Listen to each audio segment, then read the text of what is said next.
No início do século XVII, o estudo da natureza se baseia na observação de fenômenos, em leis que procuravam explicar tais fenômenos.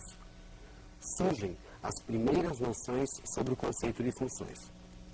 Já no século XVIII, matemáticos começam a utilizar o termo função para designar aqueles valores resultantes de operações entre variáveis e constantes. Na física, todo o movimento de um corpo em queda livre, a velocidade é função do instante de tempo considerado. Na química, o volume ocupado por uma dada massa gasosa é a função da temperatura em que se encontra. Na economia, o lucro obtido por uma empresa é a função do custo que ela tem na mercadoria. O conhecimento das funções que regem esses fenômenos permite que se façam previsões e correlações entre as variáveis envolvidas. Iniciaremos o estudo das funções analisando os seguintes tópicos. Observe: o conceito de par ordenado, a definição de produto cartesiano, o que vem a ser uma relação binária e a definição de aplicação ou função. Par: todo conjunto formado por dois elementos. Na teoria dos conjuntos, a ordem não importa, e o conjunto formado pelos pares 1, 3 é igual ao conjunto formado pelos pares 3, 1, pois possuem os mesmos elementos. No entanto, existem situações onde os elementos devem ser apresentados numa certa ordem. Observe o sistema. 2x mais y é igual a 5. E x menos y é igual a menos 2. A solução desse sistema é um par xy igual a 1, 3. Isto é, x igual a 1 e y igual a 3. Nesta ordem. O par ordenado 3, 1 não é a solução desse sistema. E o par 1, 3 é diferente, portanto, do par 3, 1. Geometricamente, marcando 1 no eixo x e 3 no eixo y, temos a representação geométrica da solução do sistema. Um ponto.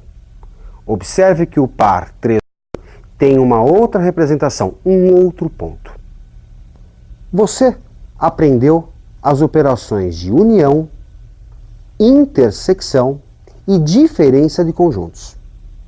Vamos definir agora uma nova operação, o produto cartesiano de A por B. Observe os conjuntos. Conjunto A formado pelos elementos 1, 2 e o B formado pelos elementos 11, 12 e 13. Que pares ordenados podemos formar tomando-se um ponto em A e outro em B? Tomando-se um elemento em A e outro elemento em B. São eles: o par 11, 12, 13, se partirmos do elemento 1. 11, 12, 13, se partirmos do elemento 2. Esse conjunto de pares ordenados é o que a gente chama de produto cartesiano de A por B. Portanto, o produto cartesiano nada mais é do que um conjunto formado por pares xy, pares ordenados, onde o x pertence a A e o y pertence a B. Retomando o exemplo, vamos construir dois subconjuntos a partir do produto cartesiano. Observe.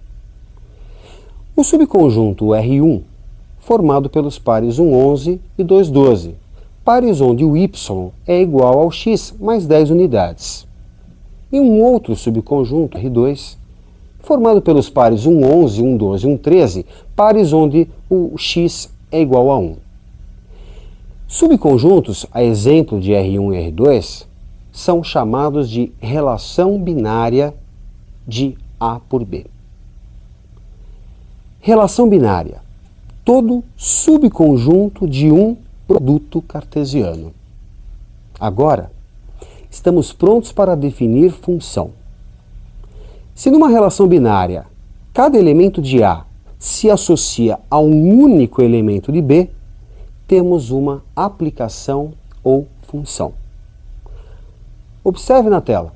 A notação usada é a seguinte: f é uma função de A em B que associa a cada x pertencente a A um único y pertencente a B. Dizemos que y é igual a f de x, isto é, y é uma função de x. Vejamos alguns exemplos. A relação binária apresentada não associa o elemento 2 do conjunto A, portanto, não é uma função. Na relação binária apresentada, o elemento 1 se associa a dois elementos de B, portanto, não é função. Já na relação binária apresentada, cada elemento do conjunto A se associa a um único elemento de B.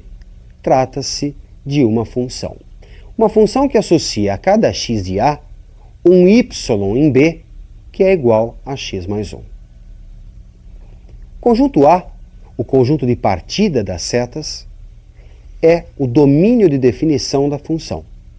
O conjunto B, conjunto de chegada das setas, é o contradomínio de f.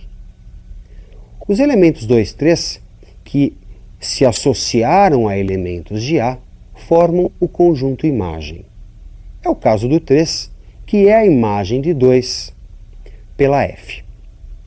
Bem, vamos realizar alguns exercícios para ajudá-lo a fixar esses conceitos. Dado os conjuntos A formado pelos elementos 2, 3 e 4 e B formado pelos elementos 1, 2, 3, 4, 5 e 7, determinar a relação binária f formada pelos pares x e y, tal que o y é igual a 2x menos 1.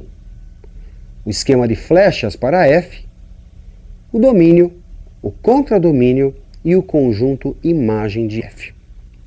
Bem, representando os conjuntos através de seus diagramas de Euler, e como a função tem uma lei que é dada por y igual a 2x menos 1, para x igual a 2, conjunto A, a função associa a um y igual a 2 vezes 2 menos 1, 4 menos 1, 3.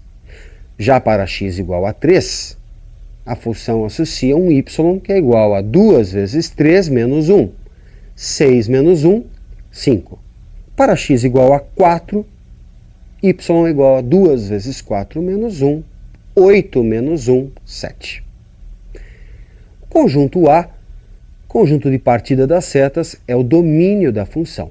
O conjunto B, conjunto de chegada das setas, é o contradomínio de f. Os elementos 3, 5 e 7, imagens do 2, do 3 e do 4, respectivamente, formam um conjunto, o conjunto imagem. Ok? E a função f fica, portanto, definida pelos pares 3, 3, 5 e 4, 7. Bem, vejamos mais uma questão de aplicação. Qual o domínio da função f de A em R, com A contido em R, tal que f de x é igual a 1 sobre a raiz quadrada de x menos 3? Bem, a raiz quadrada de x menos 3 aparece no denominador de uma fração. Portanto, o radicando, x menos 3, deve ser maior do que zero. A raiz quadrada sozinha, raiz de x menos 3, é um número maior ou igual a zero. No entanto, por aparecer no denominador da fração, e você sabe, primeiro mandamento da matemática, não dividirás por zero, você vai ter, para x menos 3, apenas maior que zero. Assim, o x deve ser maior do que 3. E o domínio da função, o conjunto A, é formado por todo elemento real, todo x pertencente a R, tal que x maior que 3. Questão com muita frequência nos vestibulares, vejamos um último exercício. Qual dos gráficos a seguir não pode representar uma função? Bem, Vamos dar uma passada no texto na aula? Função. Quando a cada elemento de um conjunto A se associa um único elemento em B. Graficamente, verificamos se é uma função traçando-se uma vertical. Se essa vertical encontrar o diagrama em apenas um ponto, trata-se de uma função.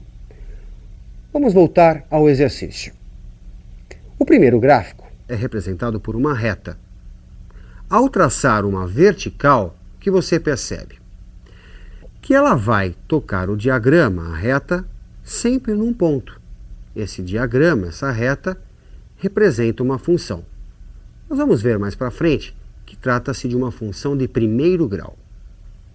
Bom, você deve estar vendo agora um novo diagrama que lembra bastante os diagramas de mudança de estado, sólido para líquido ou líquido para gasoso, que você vai ver na física. Também nesse caso, traçando-se uma vertical, o que se nota é que ela encontra o gráfico sempre em um ponto. Portanto, isso pode representar uma função. Vamos a um terceiro caso. Bem, esse gráfico lembra muito uma parábola, só que a concavidade voltada para x. Neste caso, ao traçarmos uma vertical, o que acontece? Ela encontra o gráfico em dois pontos. O que está acontecendo? Cada x está se associando a dois y. Portanto, esse